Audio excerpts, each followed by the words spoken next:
नमस्कार दोस्तों, एक बार फिर से स्वागत है आप लोगों का बिहार नीति में। दोस्तों, आज हम चर्चा करेंगे कि बिहार में अभी जो सबसे ज़्यादा मामला चल रहा है, बिहार क्या पूरे देश में एक मामला चल रहा है। वो मामला ये है दोस्तों कि बिहार जो नई कैबिनेट गठन हुई है 16 अगस्त को, इस कैबिनेट में कुल कितने मंत्री दागी हैं। तो आज तक की एक रिपोर्ट के अनुसार अगर मैं आपको बताऊँ तो अभी बिहार में 32 में से, नीतीश कुमार को छोड़कर 32 में से 27 मंत्री दागे हैं और उन्होंने जो कैलकुलेट किया उसके हिसाब से 72% मंत्रिमंडल दागे हैं जिसके खिलाफ आपराधिक मामले दर्ज हैं। तो इन बयानों पे विपक्ष, जो मौजूदा विपक्ष है बीजेपी, वो नीतीश कुमार को टारगेट कर रही है और जंगल राज का बहाना लगा रही है। दोस्तों, इससे मेरा कोई लेना देना नहीं है कि क्या राज है नहीं राज है। अगर कुछ बिहार के युवाओं का भला होता है तो मैं इसमें सही मानता हूँ कि अगर 10 लाख नौकरी के ऊपर ये सरकार आई है तो मैं इसे सही मानता हूँ, जो इसको कि नीतीश कुमार ने बढ़ा के 20 लाख कर दिया था। तो अगर ऐसी बात है तो मैं इसे सही मानता हूँ, अन्यथा ये सरकार भी कुछ अच्छी नहीं है और अभी तक कोई पॉजिटिव रिस्पांस उस मामले में नहीं आया है। ये आप लोग रख लीजिए, जो बातें मेरी तरफ से आप लोगों के लिए हैं। अब बात करते हैं दोस्तों कि ये जो अभी बातें आ रही हैं 78% और इसका 72% दागी मंत्री का, तो आपराधिक मामले दर्ज हैं। आपराधिक मामले दर्ज हैं, इसका ये मतलब नहीं कि साबित हो चुका है। नंबर 1 दोस्तों, अगर साबित नहीं हुआ है तो तब तक हम किसी को अपराधी नहीं बोल सकते। दूसरी बात ये, अगर 32 में से 27 मंत्री दागे हैं तो इसका क्या मतलब होता है दोस्तों। अभी बिहार में आरजेडी की तरफ से 16 मंत्री हैं। 16 मंत्री में बताया जा रहा है कि और तेजस्वी यादव को लेकर 17 मंत्री में से बताया जा रहा है कि 15 मंत्री उनके दागे हैं, जिसको कि 88% करके कैलकुलेट किया गया। तो दोस्तों, अगर ऐसी बात है तो फिर क्या मंत्रिमंडल को पूरी तरह से ध्वस्त कर देना चाहिए और फिर से दोबारा पुनर्गठन करना चाहिए, ये सवाल आती है। अब अगर सवाल ये आती है कि दोबारा से पुनर्गठन मंत्रिमंडल किया जाए तो आप इसमें एक और बात देखिए।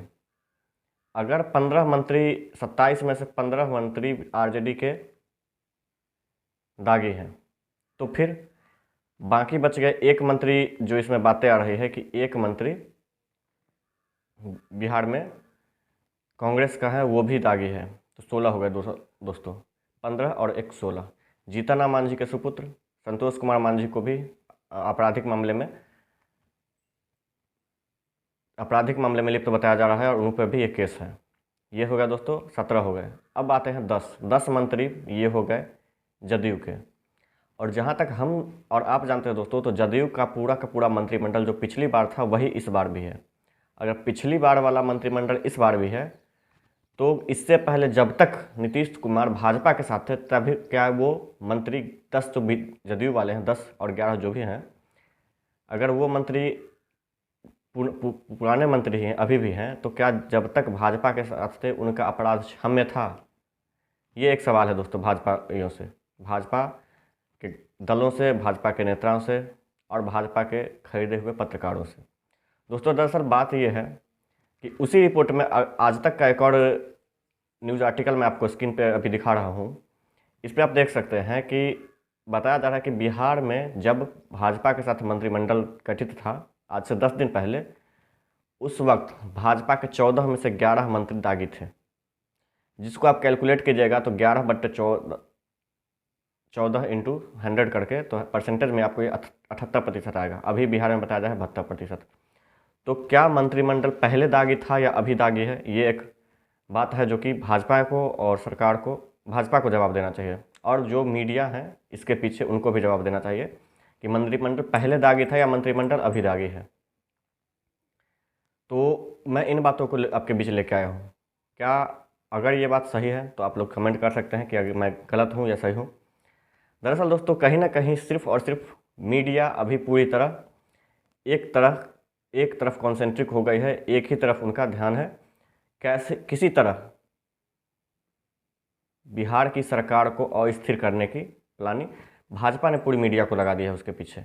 इसका पहला उदाहरण आप देख सकते हैं, बीमा भारती जो जदयू की एमएलए हैं, इन्होंने क्या किया है कि अभी वो लेसी सिंह जो जदयू के पुरानी नेत्री हैं और अभी मंत्री भी हैं, इनको बताया है कि वो भ्रष्टाचारी हैं, वो अपराधी हैं उनके वो धमकी देती हैं, ऐसी बातें। तो अगर ऐसी बातें हैं दोस्तों, तो आप एक बात समझ सकते हैं कि क्या लेसी सिंह अभी मंत्री है, पिछली सरकार में मंत्री थे, तो पहले उन्होंने कभी नहीं बोला। दरअसल अगर बात करें बीमा भारती की, तो बीमा भारती बीजेपी के कहे में आ गई है और बीजेपी पूरी सरकार को अस्थिर करने में लगी हुई है, आपको भी पता है। दरअसल बात ये होता है दोस्तों कि जब सरकार बैकडोर से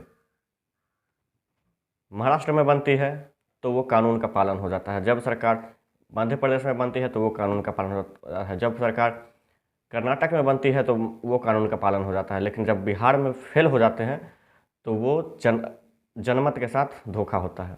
ये कहीं ना कहीं भाजपा की ओछी मानसिकता है, इस ओछी मानसिकता को समझना होगा। मैं भाजपा को भी गलत नहीं बोल रहा हूँ, भाजपा में अभी उथल पुथल मची हुई है। आप देख रहे हैं कि नितिन गडकरी और शिवराज सिंह चौहान, नितिन गडकरी को वो यही इनाम मिला है कि नितिन गडकरी देश के सबसे ईमानदार मंत्रियों में से एक हैं और उनके द्वारा जो काम किया गया है वो कभी प्रचार नहीं करते और उनका काम सॉलिड काम होता है, उनका एक भी काम गलत नहीं होता है। वो देश के लिए दिन रात मेहनत करते हैं, उसी का परिणाम उनको मिला है कि भाजपा के केंद्रीय संसदीय समिति से उनको बाहर कर दिया गया है। दूसरा, बीजेपी में टक्कर लेने के लिए अगर कोई वर्तमान शासन से, वर्तमान मंत्रिमंडल से, केंद्रीय मंत्रिमंडल से अगर कोई आया है तो वो आया है योगी आदित्यनाथ। तो योगी आदित्यनाथ को भी इस मामले में बाहर कर दिया गया है, क्योंकि अगर ऐसे नेता रहेंगे तो फिर फिलहाल जो नेता है वो चमक नहीं पाएंगे, ये बातें आती हैं। इन सभी को आप देखेंगे तो कुल मिलाकर ये आएगा कि अभी जब आप टेलीविज़न मीडिया देखेंगे तो आपको 99% चैनल्स ऐसे दिखाई देंगे जिस पर सिर्फ और सिर्फ बिहार, जबकि बिहार में कैबिनेट गठन 16 तारीख को हो गया, आज 18 तारीख है और 7 तारीख से, 7 अगस्त से ही ये पूरा का पूरा बिहार सेंट्रिक, मतलब पूरा मीडिया का ध्यान सिर्फ और सिर्फ बिहार पर है। कैसे बिहार की सरकार को अस्थिर किया जाए, कैसे, मतलब भाजपा एक भी गलती नहीं ढूंढ पा रही है, पूरा का पूरा मीडिया वो ढूंढ रही है ये गलतियां कि बिहार में क्या क्या गलतियां हैं, क्या क्या गलतियां अभी आगे हो सकते हैं, जिन गलतियों के ऊपर बिहार की सरकार को स्थिर किया जा सके। दोस्तों आप देख रहे होंगे कि जब भी मीडिया किसी भी बिहार सरकार के मंत्री से मिलती है तो वो सिर्फ एक ही सवाल पूछती है कि बिहार में 20 लाख रोजगार कब मिलेगा, 10 लाख सरकारी नौकरी और 10 लाख रोजगार।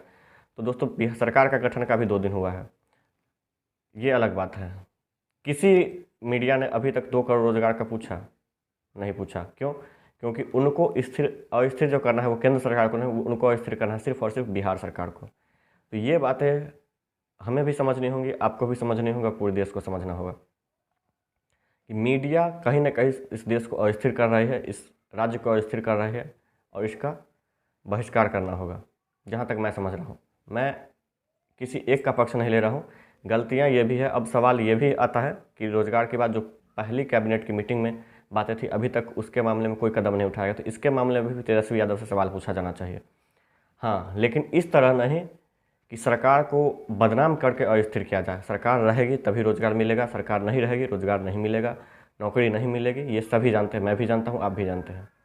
इन सभी बातों पर ध्यान देने के अलावा आप लोग ये भी सोच सकते हैं कि अभी विपक्ष का काम मीडिया ही कर रहे हैं, विपक्ष का काम बीजेपी नहीं कर रही है।